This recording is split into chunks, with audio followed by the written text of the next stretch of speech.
Good evening everyone. मैं अर्पणा, मेरे YouTube channel learn Hindi with Arpana में आप सभी का स्वागत करती हूँ।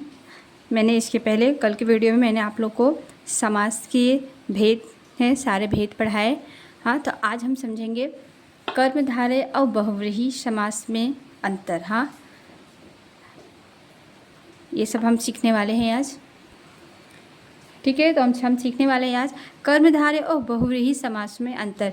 क्योंकि जब आपने इसमें मैंने नेक्स्ट जो भी इसके पहले जो मैंने पढ़ाया था कल के वीडियो में, तो उसमें जो एग्जाम्पल दिए हैं, जो उदाहरण दिए हैं, एक बहुव्रीहि और कर्मधारय का लगभग सेम रहता है। जैसे कि हाँ, सेम रहता है। आप लोग को कंफ्यूज होगा कि इसमें क्या अंतर है, तो दोनों सेम दिखता है। तो अभी वो मैं एक्सप्लेन करके आपको बताती हूँ किस तरह से अंतर है। ठीक है, तो देखिए कर्मधारय और बहुव्रीहि समास में अंतर। कर्मधारय समास में दोनों पदों में विशेषण, विशेष्य और उपमेय, उपमान का संबंध होता है। ठीक है, जबकि बहुव्रीहि समास में दोनों पद मिलकर किसी तीसरे पद की विशेषता प्रकट करते हैं। हाँ, ठीक है, तो देखो कर्मधारय समास के दोनों पदों में, दोनों पद, एक पद नहीं, दोनों पदों की बात कही है। हाँ, तो कर्मधारय समास में दोनों पदों में विशेषण, विशेष और उपमेय, उपमान का संबंध होता है। जबकि बहुव्रीहि समास में दोनों पद मिलकर किसी तीसरे पद की विशेषता प्रकट करते हैं।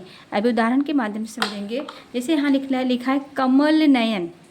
ठीक है, कमल नयन, तो कमल के समान नयन क्या है? कर्मधारय समान है। तो यहाँ बताया ना, दोनों पदों में विशेषण, विशेष। अभी ये नयन, नयन का अर्थ क्या होता है? नेत्र, आँख। तो जो कमल के समान नयन, नयन आँख, जो आँखें हैं वो किसके समान है? कमल के समान है। तो आँखों की विशेषता किससे की गई है? कमल के फूल के समान, कमल के फूल के समान।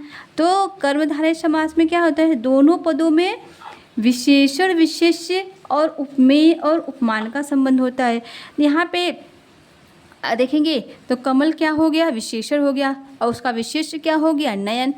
अभी उपमेय और उपमान करेंगे तो उपमेय में क्या होता है? उपमेय उपमान में क्या होता है? उससे तुलना की जाती है। अभी जो नयन है, आँखों की तुलना किससे की गई है? कमल से की गई है। तो हमेशा याद रखना कि जो कर्मधारय समास है इसमें विशेषण, विशेष्य रहता है, उपमेय, उपमान रहता है। हाँ, इसी से आपको समझ में, हाँ यहाँ पे कर्मधारय है। और अगर यही शब्द पूछ दिया गया कमल नयन, अभी इसको बहुव्रीहि कैसे करेंगे? कमल के समान नयन है जिसके अर्थात कृष्ण, तो ये बहुव्रीहि बन गया। अब यहाँ ये शब्द तीसरे की तरफ इशारा कर रहा है। हाँ, और अभी आप लोग के मन में ये हो रहा है कि अगर ये दोनों पूछ लिया गया, एक ही शब्द दोनों में पूछ लिया गया, तो कैसे आप करेंगे? तो उसके लिए जब भी कभी ऐसा पूछा जाता है तो एग्जाम्पल में कि तो कर्मधारय होगा कि तो बहुव्रीहि होगा, दोनों में से एक ही होगा। अगर कर्मधारय है तो कर्मधारय पे टिक करेंगे, बहुव्रीहि है तो बहुव्रीहि पे टिक किए करेंगे। लेकिन आपको अंतर समझने के लिए मैंने आप लोग को इस तरह से एक्सप्लेन किया। ठीक है, अभी यहाँ देखो द्विगु और बहुव्रीहि समास में अंतर। द्विगु और बहुव्रीहि समास में क्या अंतर है? ठीक है, द्विगु समास का पहला पद संख्यावाची होता है तथा पहला पद दूसरे पद, जो ये पहला पद है, दूसरे पद की संख्या बताता है।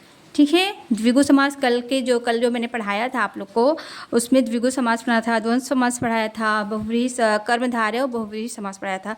तो बहुत अच्छे से मैंने उसमें एक्सप्लेन किया है, आप लोग वो वीडियो देखना। तो द्विगु समास क्या है? संख्यावाची। हमेशा याद, जो द्विगु समास है उसमें संख्या, पहला पद संख्या रहेगा। हाँ, संख्यावाची रहेगा। तो पहला पद दूसरे पद की संख्या बताता है। हाँ, जैसे कि क्या है? तिरंगा, 3 रंगों का समाहार। हाँ, ठीक है।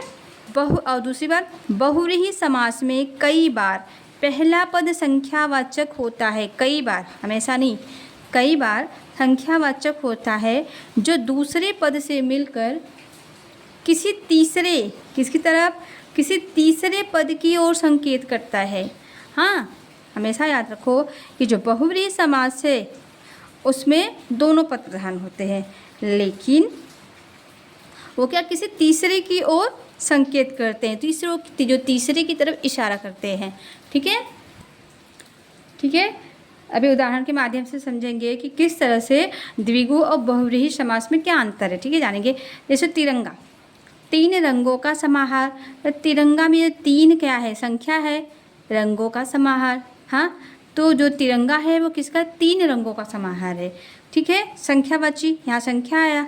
हाँ, ठीक है, द्विगु। अब इसको बहुव्रीहि में कैसे समझ करेंगे, 3 रंग है जिसमें, अर्थात भारतीय ध्वज, तिरंगा बोलते हैं ना भारतीय ध्वज को, तो 3 रंग है जिसमें अर्थात भारतीय ध्वज, तो वो हो गया बहुव्रीहि समास।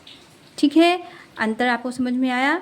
हाँ, कर्मधारय और बहुव्रीहि में क्या अंतर है, और द्विगु और बहुव्रीहि समास में क्या अंतर है। हाँ, अभी हम जानेंगे हमने इस पाठ में क्या क्या सीखा। मैंने आपको सबसे पहले पढ़ाया था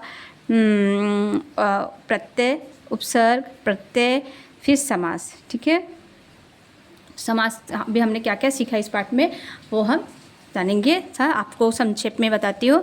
सबसे पहले क्या सीखा हमने, क्या सीखा है, वर्णों के सार्थक समूह को शब्द कहते हैं। शब्द किसे कहते हैं, वर्णों के सार्थक समूह को शब्द कहते हैं। ठीक है, फिर मूल शब्द बताया था मैंने। मूल शब्द वे हैं जो बिना किसी मेल से बनते हैं, वे तथा उन्हें विभाजित नहीं किया जा सकता। विभाजित मीन्स उनको तोड़ नहीं सकते, जो मूल शब्द है उन्हें तोड़ नहीं सकते। जैसे कि रसोई घर, हाँ, तो जो रसोई शब्द क्या हो गया, मूल शब्द। हाँ, तोड़ सकते हैं क्या, नहीं। हाँ, रसोई घर अलग अलग ऐसा कर सकते हैं। ठीक है, तो अभी फिर दूसरा है शब्द, जो शब्दांश मूल शब्द के पहले जुड़कर उसके अर्थ में परिवर्तन लाते हैं उन्हें उपसर्ग कहते हैं। ठीक है, क्या बोला, जो शब्दांश मूल शब्द के पहले जुड़कर उसके अर्थ में परिवर्तन लाते हैं उन्हें उपसर्ग कहते हैं। जैसे कि उपहार, तो उपहार में क्या है, मूल उपहार में उपसर्ग क्या है, उप उपसर्ग हो जाता है। हाँ, तो अभी क्या था, तो इसमें मूल शब्द क्या हो गया उपहार में, हाँ, मूल शब्द है हार। हाँ, तो उपसर्ग लगा के क्या बन गया, उपहार। ठीक है, तो जो मूल शब्द है उसको हम तोड़ नहीं सकते। जैसे सुपुत्र, हाँ, तो जो जैसे कि सुपुत्र, इसका मूल शब्द क्या है, पुत्र। आप इसको तोड़ सकते हैं, नहीं तोड़ सकते। हाँ, जैसे कि हो गया सम्मान, तो सम्मान का क्या है, मूल शब्द मान हुआ मूल शब्द। हाँ, तो इसी तरह जो मूल शब्द है उसे हम तोड़ नहीं सकते। ठीक है, फिर देखो, जो शब्दांश किसी मूल शब्द के बाद में जुड़कर नए शब्द बनाते हैं उन्हें प्रत्यय कहते हैं। हाँ, उन्हें क्या कहें, प्रत्यय।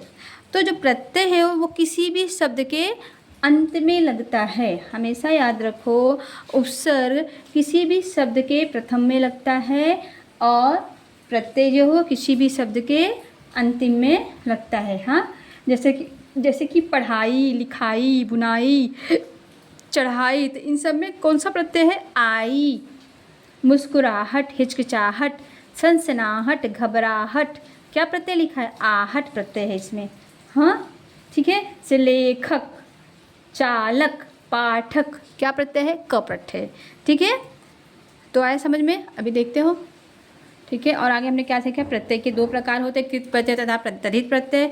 एक ही शब्द में उपसर्ग तथा प्रत्यय दोनों भी जोड़कर शब्द बनाए जाते हैं। हाँ, मैंने बताया था कि उपसर्ग प्रत्यय दो, एक ही शब्द में उपसर्ग और प्रत्यय दोनों जोड़कर भी नए शब्द बनाए जाते हैं। जैसे कि उपयोगिता, तो उपयोगिता में उप क्या हो गया, उपसर्ग हो गया, और उपयोगिता, ईता क्या हो गया, प्रत्यय हो गया। अभिमानी में अभी जो है वो उपसर्ग हो गया, और मान, अभिमानी, तो ई क्या हो गया, प्रत्यय हो गया। इसी तरह बहुत सारे शब्द हैं। ठीक है, अभी समास हिंदी में नए शब्द बनाने की एक प्रक्रिया है। 2 या 2 से अधिक शब्दों के मेल से जो नया शब्द बनता है उसे समस्त पद कहते हैं। हाँ, मैंने समस्त पद जब समझाया था आपको उसमें बताया था समस्त पद क्या है। समस्त पद में 2 पद होते हैं। हाँ, पहला पद क्या है, पूर्व पद कहते हैं पहले पद को, तथा दूसरे पद को क्या कहते हैं, उत्तर पद कहते हैं। ठीक ठीक है। समस्त पद के पदों को अलग अलग करके लिखना ही समास विग्रह कहते हैं। हाँ, इसको क्या कहते हैं? समास विग्रह कहते हैं। समस्त पद मैंने बताया था ना। हाँ, जैसे कि रोग मुक्त क्या है? समस्त पद। अगर उसका हम विग्रह करेंगे तो क्या हो जाएगा? रोग से मुक्त, यथाशक्ति। हाँ, यथाशक्ति। उसको अगर समस्त पद है उसका विग्रह करेंगे तो क्या हो जाएगा? शक्ति के अनुसार। ठीक है, तो आज का लेक्चर समाप्त हुआ। ठीक है, आज के लिए बहुत बहुत धन्यवाद। आप लोग को वीडियो पसंद आता है तो प्लीज़ लाइक कीजिए, शेयर कीजिए, सब्सक्राइब कीजिए। क्या मुझे पढ़ाने में पढ़ाने का तरीका मेरा आप लोगों को कैसा लगता है तो प्लीज़ उसे कमेंट करके मुझे बताइए। ओके, बहुत बहुत धन्यवाद।